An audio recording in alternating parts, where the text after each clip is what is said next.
Hello and welcome to A&E TV. Today we're joined by clinical dietitian Dr. Dana Al-Hamri. Hi, how are you? Good, thank you. Welcome to our Ramadan special. Yeah. So would you like to kick things off by talking us through how fasting through Ramadan is good for you and how it's been so far? First of all, Ramadan is the holy month that helps our body detox or getting rid of all the toxins that accumulate all over the previous year. So we can get benefit from fasting Ramadan, firstly, to get rid of these toxins. Yeah. Secondly, to get rid of the extra weight that we gained during the previous year, as well to maybe control our blood sugar, cholesterol. So it's a way to be healthier, to get rid of the digestion problems as well, if we eat a healthy diet during Ramadan. So I was going to ask you, what are the biggest mistakes that people make when they're fasting? Well, the main problem that I am seeing everybody do is that they do food shopping when they are fasting. Yes. So when you are fasting and you go to the supermarket, you get everything and you feel you need everything, and then you ended up at the home, you have all the supermarkets in your home and you start eating. So first of all, the first mistake is shopping when you are fasting. We should do it after iftar, and we should organize the paper of the list of the shopping items. Secondly, on the iftar table, the main problem is that having juices, many appetizers, and many unhealthy appetizers like pickles, like fried samosek, like fries, in addition to the main course, which is usually not only one main course, many main courses. And then at the end, they finish with the sweets and the fruits. So it makes the digestion, first of all, very bad. It causes many problems, starting from the weight gain to the indigestion. Another mistake that I'm seeing people doing is that skipping suhoor. So they only eat one meal, which is iftar, which is not good because it affects the metabolism of the body. So instead of burning extra fat, we will accumulate the fat because we are eating one meal. Another mistake that I'm seeing, people doesn't drink enough water. They either drink juices instead of water, which is not good, or they don't drink water, saying that from iftar to suhoor it's very short period of time. So how can I drink like 8 glasses of water?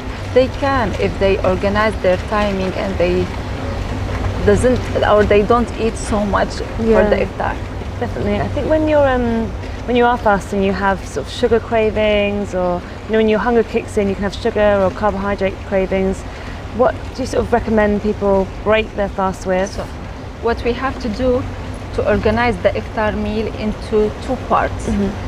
First part, when the adhan starts, so we'll start with the Nabi Muhammad sallallahu alayhi wasallam sunnah with 1 date or 3 dates depending on their weight, and then glass of warm water, and then go to pray.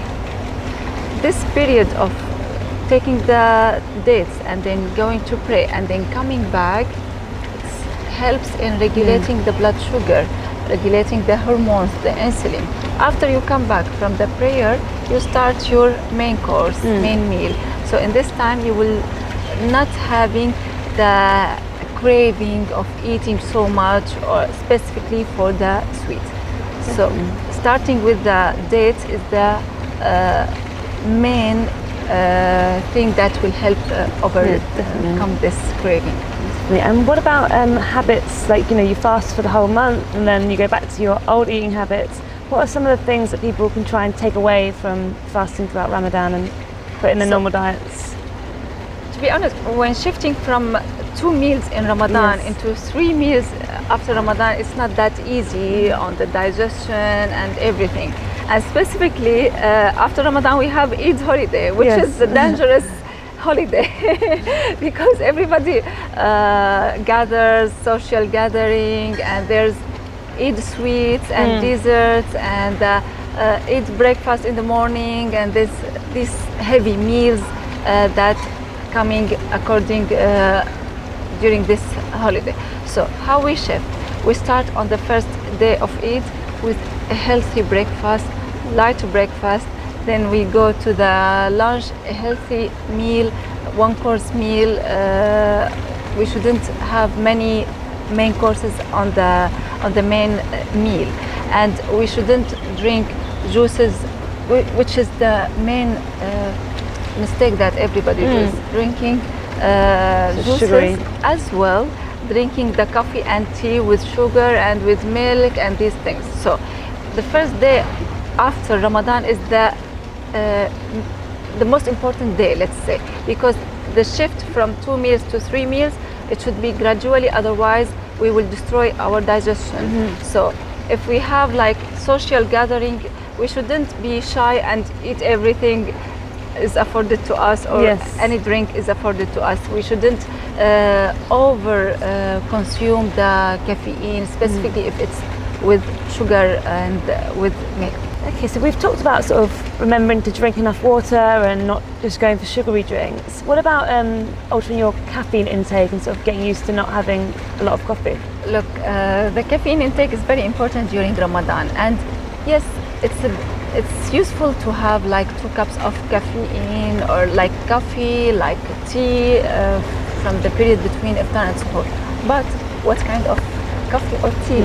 So whenever you add milk to caffeine, like to tea or coffee, it destroys all the benefits in the caffeine, all the antioxidants effect. Adding to it, it will cause us indigestion. It will increase the accumulation of fat in the tummy, and adding to it, it's sometimes like causes high blood cholesterol and these sugar problems. So what we have to do, and the most important mistake that I see sometimes, they break their fast with the coffee and cigarettes, which is the worst thing, because your stomach is empty, so it absorbs all the toxins from the cigarette, and when it's milk with caffeine on an empty stomach, it causes problems and troubles in the blood sugar. So if we want to drink coffee, we can have American coffee, black coffee, Turkish coffee without sugar, Arabic coffee, or green tea, black tea without sugar. So always remember, adding sugar or milk to the caffeine, it destroys all the benefits and increases the dangers inside our body. Okay, perfect. And if you're hosting a celebration for Eid or an iftar, what are some healthy but satisfying things that you might recommend? Well, we can do an event in a healthy way by choosing the natural healthy options instead of the unhealthy options. So we can have the dried fruit instead of the sweets, or we can prepare healthy sweets. For example, rice pudding or muhallabiya, we can do it in a healthy way. So it's because it's healthy options and good for women to have the rice pudding or the muhallabiya, as they are calcium sources. So we can like distribute on the tables at home, like small bowls containing nuts, dried fruit, maybe sticks with cheese and tomato, olives, and these things, options instead of having chips and having sweets. And we can offer the healthy drinks, herbal teas, water. Maybe we can add flavor to the water instead of offering the juices, which are full of sugar and the main reason of having bigger tummy and high sugar levels. Definitely. And then you go to bed on a very full stomach. Yeah. Okay, well, thank you so much for joining us today, Dana. Thank you so much. And thank you for watching. We'll see you next time.